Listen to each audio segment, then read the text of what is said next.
Hi everyone. In this video I'm going to talk about the first folder in the Humanities unit.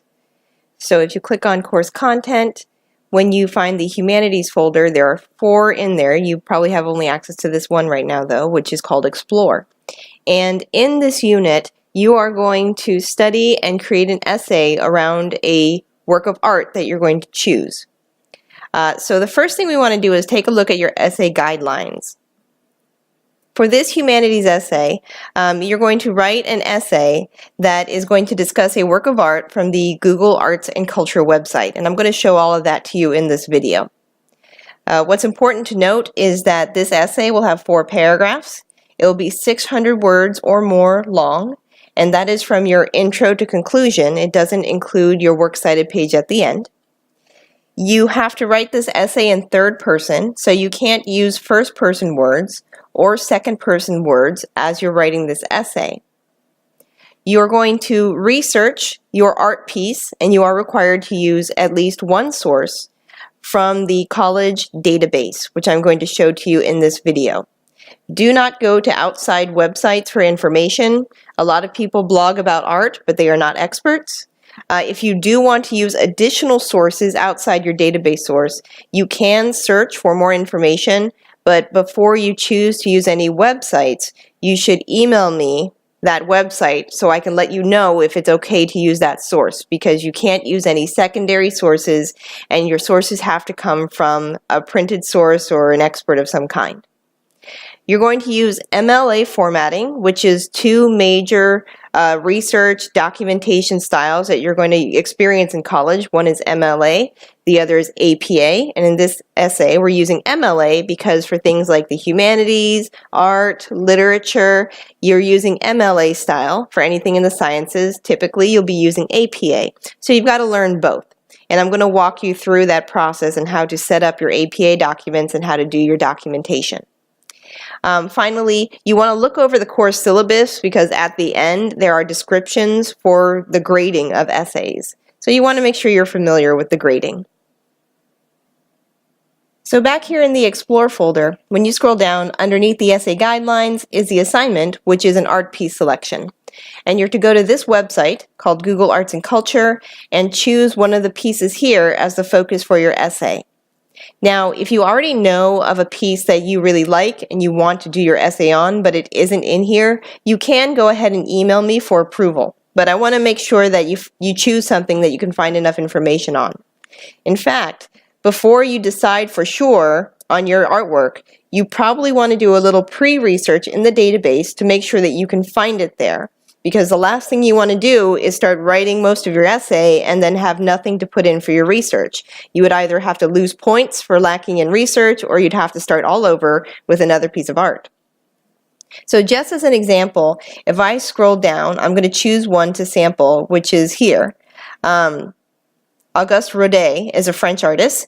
You might not know the name, but you're probably familiar with some of his work, like The Thinker, for instance.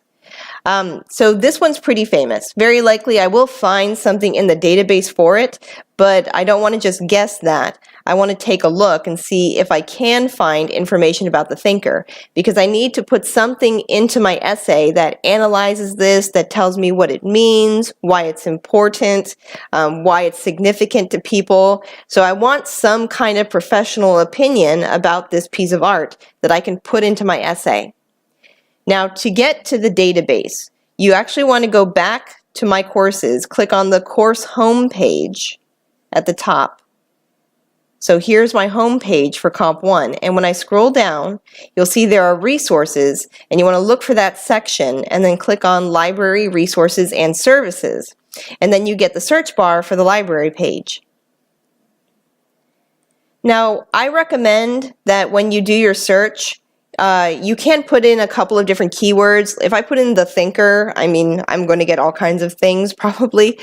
So you do want to make sure that it's a short phrase, but also something that's going to kind of key in on the things that you're looking for. So going by the last name of the artist oftentimes is a good way to go. So I'm going to type in Rodin's last name, and then in quotes, because I want the phrase The Thinker, that's the name of the piece, to stay together, I'm going to type it together like that, and then do a search. Now, if you don't find anything, I mean, it could be that your keywords are off. It could be that we just don't have anything for that piece. Don't be afraid to reach out if you need help finding stuff. Or a really great thing to do would be to go to one of our libraries and just ask a librarian to help you look, because they will help you research anything you need. If you just go to one of our libraries, they will find you stuff. Now, when it comes to this search, this isn't the database yet. This is just kind of a list of results. Some of them are not actually in the database, like this is a book. I can't read it online. It's not an e-book. It's a regular book. But if I want to go to the Gibbs campus, I can go and pick that up. It would be okay for you to use a book for your additional source in lieu of the database source, but again, email me just to make sure that you have a proper publication. Okay, so any changes from the norm, you should just contact me to confirm. Okay, but as I scroll down, I can see there are newspaper articles. I can read those online. There's a video about Rodet. Maybe it will tell me a little bit about the thinker. There are other types of sources I might find as well. It looks like there's also an article here about why Rodet is an important artist, and that might also talk about it. So I am finding things. Granted, there's not a lot. There's 10 selections. But what I might want to do then is go into some of these selections and start looking at them and just seeing if I can find anything here about Rodet's creation, The Thinker. Now, we're not documenting any of this yet, but this is just to make sure that I am confident moving forward. We're going to get to documentation in the future. So, if I feel good about my selection, and right now I feel pretty good about it, then to continue the assignment, I need to write out the documentation for where I found the image, which is this website here. Now I have here the format in MLA style. When you create your entire essay, this is going to go at the bottom of your essay on the Works Cited page to show what artwork you analyzed. So I would have to follow this format and make sure that you keep things like the punctuation and the italics the same. So when I write out the name of the painting, in this case it's the name of the sculpture, The Thinker, I would have to type it in italics followed by a period. Sometimes there is no year provided for the piece. If it's too old, there might be a circa, like a C period, and then a year. You can use that for the year the painting or the sculpture was created. If it says unknown because they just can't place it, then leave this blank, just skip it, and go on to the next part.